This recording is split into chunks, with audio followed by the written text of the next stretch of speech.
Oi, meu nome é Matheus Messias e nessa apresentação eu vou estar falando um pouquinho sobre o artigo A Obra para Flauta de Nivaldo Ornelas, reflexões sobre a peça Estudo com Sabor de Hino para Flauta e Piano. Antes de falar sobre a peça em si, eu queria fazer uma breve contextualização sobre a pesquisa como um todo. Esse artigo é um recorte da minha pesquisa de mestrado, que vem sendo desenvolvida no programa de pós-graduação em música da Unicamp, sob orientação da professora Thaís Lima Nicodemo, com o título A Obra para Flauta de Nivaldo Ornelas, Reflexões sobre um Novo Repertório. A pesquisa tem como objetivo compreender os processos criativos e aspectos interpretativos da obra para flauta do Nivaldo Ornelas, levando em consideração algumas questões estilísticas, socioculturais, com a intenção de contribuir para a divulgação desse repertório brasileiro, que se situa num limiar aí entre a música popular e a música erudita. Bom, falando um pouquinho sobre o Nivaldo então, Nivaldo Ornelas é flautista, saxofonista, compositor e arranjador mineiro, nascido no ano de 1941. O nome pode ser até bastante conhecido, mas sempre bom falar mais um pouquinho, né? O Nivaldo fez parte de grupos muito importantes da música brasileira, principalmente sendo um dos membros fundadores do Clube da Esquina, junto com Milton Nascimento, Wagner Tiso e tantos outros.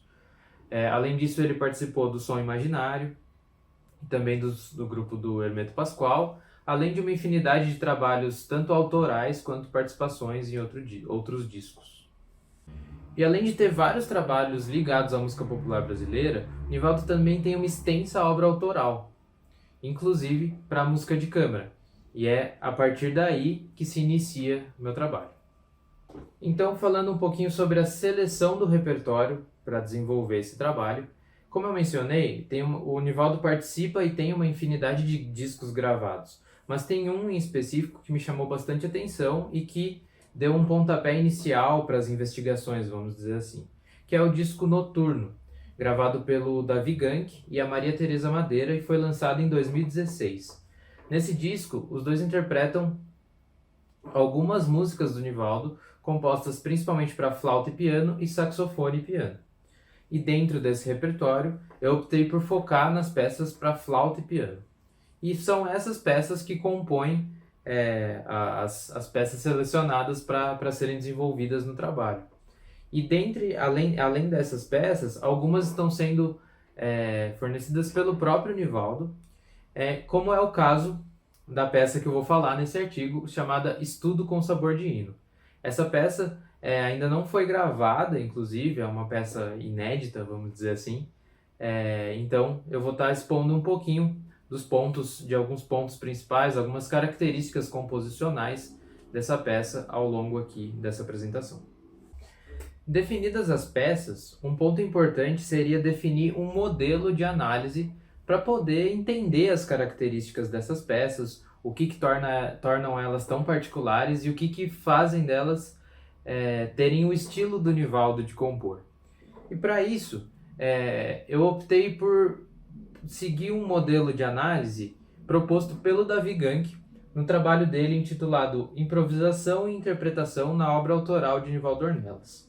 Nesse trabalho, o Davi faz uma série de análises de solos, transcrições e improvisações do Nivaldo, assim como de algumas peças.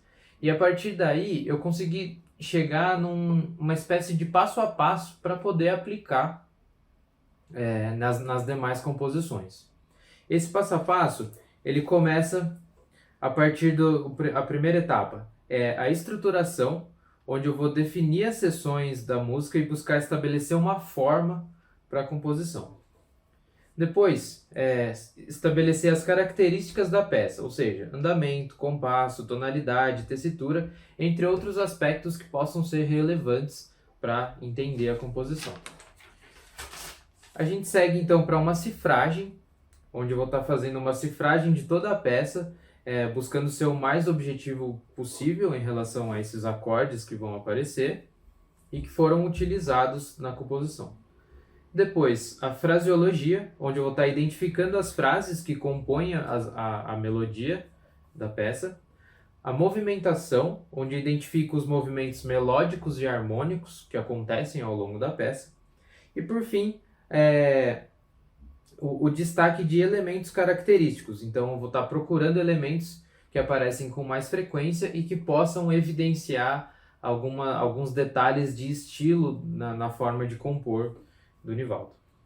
Agora, falando um pouquinho mais sobre a peça em si e já aplicando esse modelo de análise que foi proposto, a peça Estudo com Sabor de Hino foi composta em 2002 pelo Nivaldo e apresenta alguns aspectos bem particulares do estilo de compor do Nivaldo que remetem tanto à música mineira, ao mesmo tempo que remetem a questões da música de câmara e também do estilo próprio do Nivaldo. Essa peça é composta em 2 movimentos, e o primeiro movimento se inicia numa introdução de 8 compassos, em que apesar de ser relativamente curta, já apresenta modulações métricas, modulações de tonalidade mesmo, e algumas variações de andamento. Então, assim, em pouco tempo ele já consegue colocar bastante coisa. Ela começa com a armadura de Mi maior e passa depois para Si bemol maior. A estrutura da peça foge um pouco dos padrões tradicionais, apresentando várias seções perceptíveis. Então, assim, ela não segue uma forma padrão de composição, mas, ao mesmo tempo, é perceptível a troca de seções, inclusive com repetições, e o primeiro movimento se encerra numa coda com uma movimentação suspensa por parte da melodia. Ao longo da peça, a tonalidade varia algumas vezes, assim como a fórmula de compasso e o andamento, assim como a gente viu lá na introdução. Então isso acontece ao longo de toda a peça. Como forma de ilustrar essa questão das mudanças tanto de tonalidade quanto de fórmula de compasso, eu vou estar mostrando como elas acontecem no primeiro movimento. A peça inicia então no primeiro compasso com a armadura de Mi maior e fórmula de compasso de 4x4. Logo no compasso 4 ela passa a fórmula para 2x4 e no compasso 5 ela volta para 4x4 com a armadura de Si bemol maior. No compasso 6 ela muda mais uma vez para 3x4, voltando para 4x4 no compasso 8.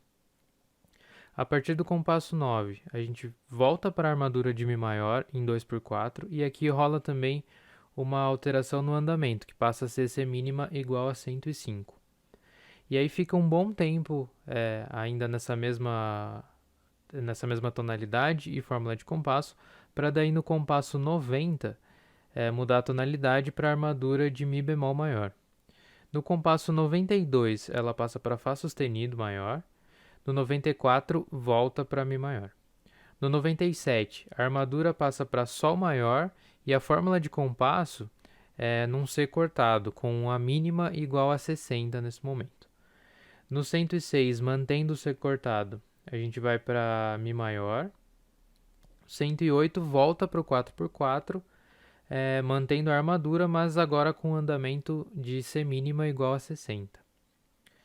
No compasso 110, a gente tem mais uma vez uma fórmula de compasso de 2x2, ou C cortado, com a tonalidade de Ré bemol maior. Aqui a mínima mais uma vez igual a 60. No 118 a gente tem Mi maior de novo, e no 120 a fórmula de compasso volta para 4x4, dessa vez com a C mínima igual a 80, e assim ela encerra o primeiro movimento. E os acordes utilizados estão sempre reforçando a tonalidade e dando sustentação para a melodia. Ao mesmo tempo que funciona como um acompanhamento, também funciona também faz o papel de dialogar com a melodia na proposta da música de câmara mesmo, e não sendo apenas um acompanhamento. A melodia não é tão complexa ritmicamente, ela não tem grandes saltos e não oferece tanta dificuldade técnica, mas ao mesmo tempo ela é composta por um motivo rítmico bastante característico que vai estar aparecendo o tempo todo. Então é bastante importante destacar esse motivo rítmico, porque a peça foi praticamente construída em volta desse motivo, que nesse caso é de colcheia pontuada junto com semicolcheia. Essa sequência de pequenos motivos rítmicos aparece ao longo de toda a peça. Agora a gente vai ouvir aqui um exemplo mostrando essa questão da melodia seguir um padrão rítmico e ao mesmo tempo em que a harmonia conduz essa melodia que repete um padrão rítmico, também utilizando esse mesmo padrão, mas funcionando tanto como acompanhamento como uma forma de dialogar com a melodia.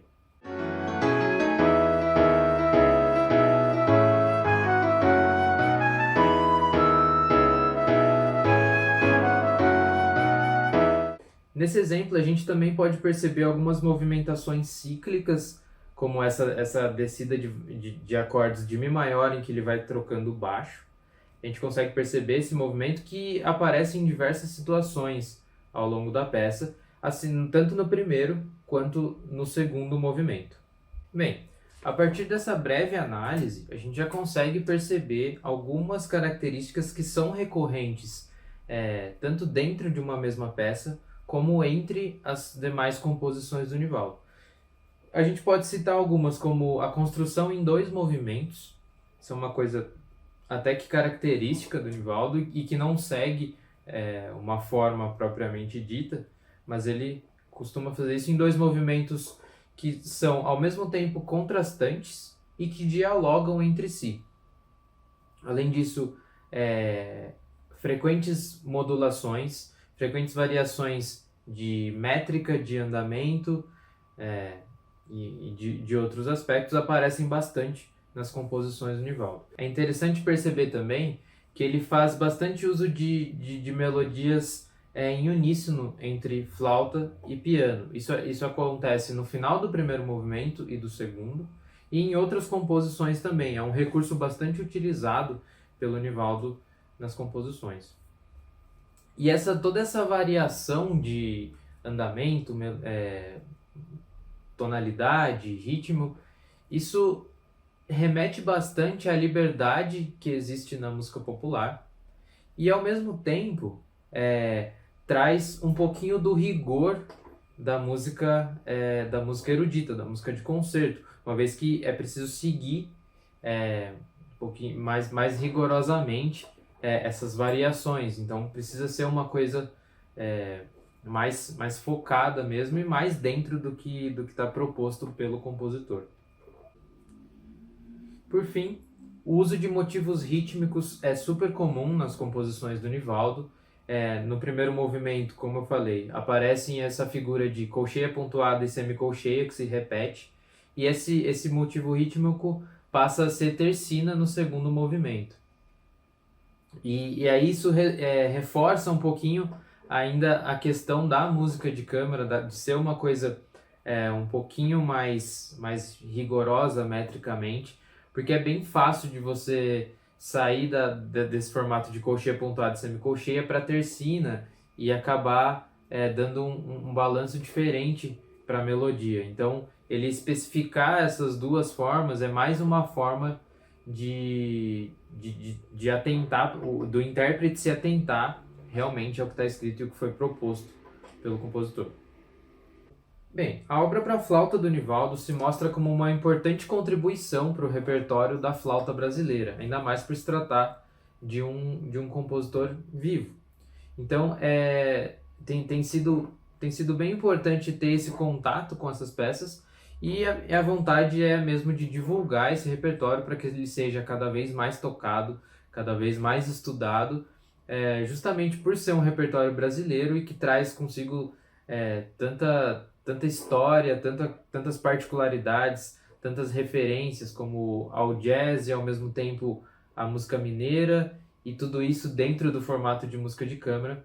Então esse trabalho tem sido bastante prazeroso e, como eu falei, bastante importante de levar adiante essas composições e fazer com que esse repertório ganhe cada vez mais os palcos pelo Brasil e até por fora. Bom, eu fico por aqui. Muito obrigado pela oportunidade. É sempre bom estar falando sobre a pesquisa. Eu vou deixar meu e-mail para contato caso tenha alguma dúvida, alguma sugestão ou algum comentário sobre o trabalho. Vão ser muito bem-vindos. E também as referências que eu venho utilizando para desenvolver esse trabalho. Obrigado.